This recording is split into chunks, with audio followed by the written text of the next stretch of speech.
आज हम लोग पढ़ेंगे 51 mm मोर्टार, 40 mm UPGL और GP25, इन तीन चीज़ों के बारे में। ये बहुत छोटा सा लेक्चर होगा, 5 मिनट का। तो पहले आते हैं हम 51 mm मोर्टार। इससे पहले हम लोग 2 इंच मोर्टार पढ़ चुके हैं। तो 2 इंच मोर्टार के रहते हुए फिर 51 mm मोर्टार की ज़रूरत क्यों पड़ी, ये भी मैं आगे बताऊँगा आपको। पहले हम 51 mm मोर्टार के बारे में पढ़ते हैं। तो इसके जनरल डाटा पे आते हैं। तो ये इसका वज़न लगभग 6 kg के आसपास होता है, एग्जैक्ट 6.06 kg। लंबाई इसकी 670 mm के आसपास होती है। बोर साइज़ इसका होता है, चूँकि 51 mm बोला जाता है तो नॉर्मली तो हम लोग 51 mm ही बोलते हैं, बट एक्चुअल बोर साइज़ इसका होता है वो होता है 51.18 mm से 51.28 mm तक। फिर मजल वेलोसिटी इसकी लगभग 107 मीटर पर सेकेंड होती है। इसका जो बैरल लाइफ होता है वो लगभग 4000 बॉम्ब्स को फेंक सकता है। ये बैरल लाइफ इसका 4000 बॉम्ब का होता है। और इसके बाद इसका जो किलिंग रेंज होता है वो 11 मीटर का होता है। जहाँ पर बॉम्ब गिरेगा उसे 11 मीटर चारों तरफ किलिंग जोन होता है। ख़तरनाक इलाका जो डेंजरस जोन होता है वो लगभग 250 मीटर का होता है। रेंज इसकी 600 से 850 मीटर होती है। और इसमें जो है रेट ऑफ फायर जो होता है वो 8 बॉम्ब्स पर मिनट होता है। जो रैपिड रेट ऑफ फायर होता है वो लगभग 12 बॉम्ब्स पर मिनट होता है। इसके बाद हम आते हैं कि इसमें बॉम्ब्स किस तरीके के यूज़ किए जाते हैं। तो जैसे पहले आपको बताया गया था 2 इंच मोटार केस में, सेम वही बॉम्ब्स यहाँ पे भी यूज होते हैं। पहला हो गया एच ई ग्रेनेड होता है। उसके बाद आपका स्मोक होता है, स्मोक बॉम्ब होता है, सॉरी ग्रेनेड नहीं बॉम्ब होता है, एच ई बॉम्ब होता है। फिर स्मोक बॉम्ब होता है, सिग्नल बॉम्ब होता है, पैराशूट इल्यूमिनेटिंग बॉम्ब होता है, सैंड फील्ड बॉम्ब्स होता है। तो ये इसके जो है इतने तरीके के बॉम्ब्स यूज किए जाते हैं। अब आते हैं हम लोग कि ये 2 इंच मोटार से बेटर क्यों है। तो देखिए, सबसे पहला पॉइंट जो ये है कि 2 इंच मोटार में फायर करने के लिए आप एंगल और डिग्री का प्रयोग करते हैं। जैसे मैंने बताया था, लो एंगल फायर होता है तो 35 डिग्री से 45 डिग्री में फायर करते हैं। हाई एंगल फायर होता है तो 45 से 65 डिग्री में फायर करते हैं। तो उस हिसाब से आप ये डिसाइड करते हैं कि हम कितने एंगल पर रखेंगे तो बॉम्ब कितना दूर जाएगा। तो रेंज डिसाइड करने के लिए यहाँ पर डिग्री और एंगल का यूज़ किया जाता है। जबकि 51 mm मोटार में एक साइड में एक डायल साइट लगी होती है। डायल साइट में आप सेट करिए और बॉम्ब आपका उस रेंज पे जाएगा। तो डायल साइड जो लगी होती है उसमें ग्रुप्स कटे होते हैं। जैसे जनरली हम लोगों का 4 साइड या जो बैक साइड होती है उसमें कटे होते हैं, रेंज बनी होती है इंसास में 200 मीटर 400 मीटर। इसी तरीके से इसमें जो डायल साइड लगी होती है उसमें रेंज होती है।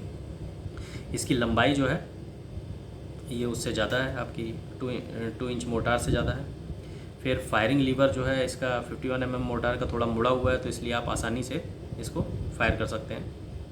उसमें दबाव जो है वो आसान हो जाता है ट्रिगर पे। फिर इसके बाद इसमें जो बेस प्लेट होता है नीचे, जो बेस प्लेट जो होता है वो 2 इंच मोटार से ज़्यादा चौड़ा होता है। तो इसलिए रेतीले या मिट्टी वाले इलाके में भी रख के आप फायर कर सकते हैं, ये धंसेगा नहीं अंदर। जबकि 2 इंच मोटार के साथ दिक्कत क्या थी, बेस प्लेट उसका पतला होता था तो वो धंस जाता था अंदर। तो रेत में रख के आप फायर नहीं कर सकते हैं। इसको क्या है, रेत में रख के आप आराम से फायर कर सकते हैं क्योंकि इसका बेस प्लेट चौड़ा है, इसलिए स्टेबल भी होता है। अच्छा, इसके बाद इसमें इसकी जो रेंज होती है वो 2 इंच मोटार से जस्ट लगभग डबल होती है। जैसे 2 इंच मोटार के इसमें रेंज होती है 460 मीटर, इसकी जो मैक्सिमम रेंज होती है वो 850 मीटर होती है। तो रेंज भी डबल होती है, जबकि वेट इसका लगभग उतना ही है। ठीक है, वेट में कोई बढ़ोतरी नहीं हुई है, जबकि रेंज में बढ़ोतरी हो गई है। तो इस तरीके का ये जो है कुछ फ़ायदे हैं इसके कि ये 2 इंच मोटार को रिप्लेस कर रहा है। अच्छा, अगला जो वेपन है, हाँ एक और चीज़, इसका बैरल जो होता है वो प्लेन बैरल होता है, जस्ट लाइक गन। इसमें ग्रुप्स नहीं होते हैं बैरल में। फिर इसके बाद हम आते हैं 40 mm UBGL पे। अब सबसे पहले UBGL का क्या मतलब है। UBGL का मतलब होता है अंडर बैरल ग्रेनेड लॉन्चर। ठीक है, तो इससे ग्रेनेड जो है लॉन्च किया, जैसे मोटार से बॉम्ब्स लॉन्च करते हैं, इससे हम ग्रेनेड लॉन्च करते हैं। तो अंडर बैरल का मतलब किसी राइफ़ल के बैरल के नीचे इसको लगाया फिट किया जा सकता है। आप ऊपर फिगर देख लेंगे तो उसमें दिखेगा आपको कि बैरल के नीचे लगा हुआ है। तो अब किस राइफ़ल्स के नीचे लगता है ये, तो ये बेसिकली आपका लगता है इंसास राइफ़ल के नीचे या AK-47 AKM राइफ़ल के नीचे। ठीक है, इसको आसानी से इंटरचेंजेबली हम लगा सकते हैं। तो अंडर बैरल ग्रेनेड लॉन्चर। फिर इसके बाद ये जो है बनाया गया है AFK पुणे द्वारा, यानी एम्यूनिशन फैक्ट्री खड़की पुणे द्वारा इसको बनाया गया है।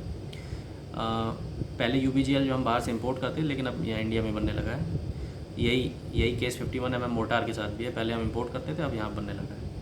रेंज इसकी क्या होती है, जनरल डाटा की बात करें तो हम UBGL की रेंज जो होती है वो लगभग 400 मीटर होती है।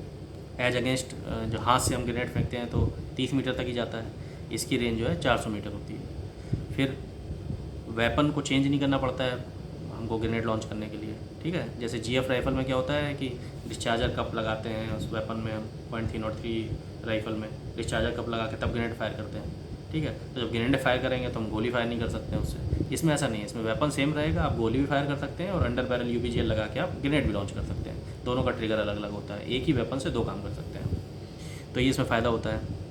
इसका वेट बहुत लाइट होता है, सेफ़ होता है, कैरी करने के लिए सेफ़ होता है। डिस्चार्जर कप में आपका अगर ग्रेनेड रखा हुआ है और आप मजल नीचे कर देंगे तो ग्रेनेड गिर जाएगा नीचे, लेकिन इसमें ऐसा नहीं है। इसमें अगर ग्रेनेड उसमें लगा हुआ है तो आप मजल नीचे भी कर देंगे तो ग्रेनेड गिरता नहीं है इसमें। तो ये सेफ़ होता है, सेफ़ टू कैरी होता है। फिर इसमें क्या होता है कि इसका जनरल डाटा की बात करें तो 1.5 kg इसका वज़न होता है, ठीक है। इसके बाद इसका पंप एक्शन गन वाला बिल्कुल सेम सिद्धांत, पंप एक्शन का सिद्धांत होता है। सिंगल शॉट फायर है इसमें। फिर इसके बाद इसमें ब्रीच लोडिंग होती है, मतलब आप ब्रीच लोड जैसे anti right gun, gas gun में आप वो लोड करते हैं पीछे से जो रबर बुलेट है, उसी तरीके से इसका ग्रेनेड पीछे से ब्रीच की तरफ से लोड होता है, तो ब्रीच लोडिंग होता है ये। इसकी मजल वेलोसिटी होती है लगभग 250 फीट पर सेकेंड और इसका इफेक्टिव रेंज होता है 28 मीटर से लेके 400 मीटर तक। और रेट ऑफ फायर इसका क्या होता है 5 to 7 ग्रेनेड्स पर मिनट, ये रेट ऑफ फायर इसका होता है। तो इसका जनरल डाटा हो गया आपका। फिर इसके बाद इसमें हम 4 तरीके के एम्यूनिशन जो है वो 4 तरीके का यूज होता है। एक होता है 40 mm प्रैक्टिस ग्रेनेड, जो प्रैक्टिस के लिए होता है, ट्रेनिंग के लिए। फिर एक होता है 40 mm HEAP यानी हाई एक्सप्लोसिव ग्रेनेड यूज होता है। फिर इसके बाद 40 mm HEDP यानी high explosive dual purpose grenade होता है, जो मतलब आपका जो कोई मोटी चादर आर्मर है उसको भी छेद देता है, तो डुअल पर्पस ग्रेनेड होता है। और एक होता है 40 mm RP type of grenade. तो ये 4 तरह के ग्रेनेड इसमें यूज होते हैं। इसके बाद इसके अगले UBGL के टाइप में आते हैं हम, तो 40 mm UBGL एक हो गया। एक होता है GP25, ये भी एक तरीके का UBGL ही है, ये भी आपके कोर्स में दिया गया है GP25। तो ये UBGL है, लेकिन 40 mm UBGL से डिफरेंट कैसे है। सबसे पहले तो ये रशियन मेड होता है, तो इस वजह से ये AK क्लास ऑफ वेपन्स में लगता है, यानी AK-47 में लगता है, AKM में लगता है, ठीक है। AK के और जो वेरिएंट्स हैं उसमें लगता है। तो ये AK class of AK family of weapons में ही लगता है, यानी इंसास में नहीं लग सकता GP25। तो GP25 में GP जो बेसिकली GP का मतलब रशियन लैंग्वेज में है, ग्रेनेड फायरिंग के लिए यूज किया जाता है।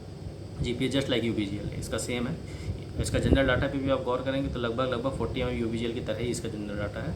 जैसे इसका वेट अगर देखें तो 1.5 kg है, 1.5 kg 40 mm का भी 1.5 kg था। इसकी बैरल की लंबाई है 120 mm है, ठीक है।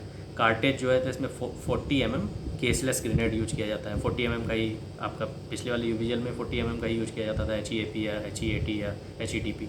इसमें भी 40 mm का केसलेस ग्रेनेड यूज होता है। कैलिबर इसका 40 mm होता है, जस्ट लाइक आपका UBGL जो पहले पढ़ा था हमने उसका। एक्शन इसका सिंगल शॉट होता है, उसमें भी सिंगल शॉट होता है UBGL में, इसमें GP25 में भी सिंगल शॉट होता है। मजल वेलोसिटी इसका 251 फीट पर सेकेंड है, वहाँ पे 250 फीट पर सेकेंड था, लगभग सेम ही है। रेट ऑफ फायर इसका 20 राउंड्स पर मिनट है और एम्ड शॉट अगर आप लेंगे तो 5 to 6 राउंड पर मिनट है। तो रेट ऑफ फायर इसका जो है ये उस 40 mm UBGL से बेहतर है। वहाँ पे 5 से 7 राउंड पर मिनट था, यहाँ पर 20 राउंड पर मिनट है, ठीक है। इफेक्टिव रेंज इसकी 100 से 400 मीटर है। इफेक्टिव रेंज भी वहाँ आपने देखा था तो 28 मीटर से 400 मीटर, तो यहाँ 100 से 400 मीटर है, तो लगभग मैक्सिमम रेंज भी इसका 400 मीटर का ही है। अब इसमें अंतर क्या होता है 40 mm UBGL से GP25 में? अंतर ये होता है कि 40 mm UBGL आपका ब्रीच लोडेड होता है, यानी ब्रीच साइड से आप ग्रेनेड लोड करते हैं। इसमें मजल लोडेड होता है, यानी मजल की साइड से आप ग्रेनेड लोड करते हैं, ठीक है। तो ये अंतर हो गया।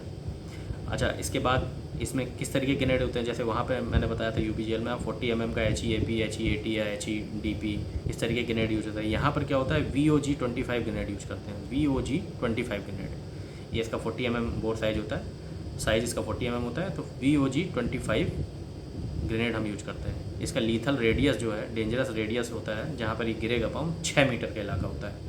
जैसे पिछले वाले केस में हमने UBGL केस में पढ़ा था 40 mm में कि उसका जो इलाका होता है लगभग 11 मीटर का होता है, यहाँ पर 6 मीटर का इलाका होता है। और इसमें स्मोक ग्रेनेड भी यूज करते हैं, तो स्मोक ग्रेनेड GRD-40 टाइप का ग्रेनेड होता है। जैसे VOG-25 टाइप का ग्रेनेड हो गया आपका हाई एक्सप्लोसिव ग्रेनेड, और GRD-40 टाइप का ग्रेनेड होता है वो स्मोक ग्रेनेड होता है। तो ये आपकी तीनों चीज़ मैंने कवर की है, 51 mm mortar, 40 mm UBGL under barrel grenade launcher और GP25, ये भी एक तरह का UBGL ही है जो AK क्लास ऑफ वेपन्स में लगता है।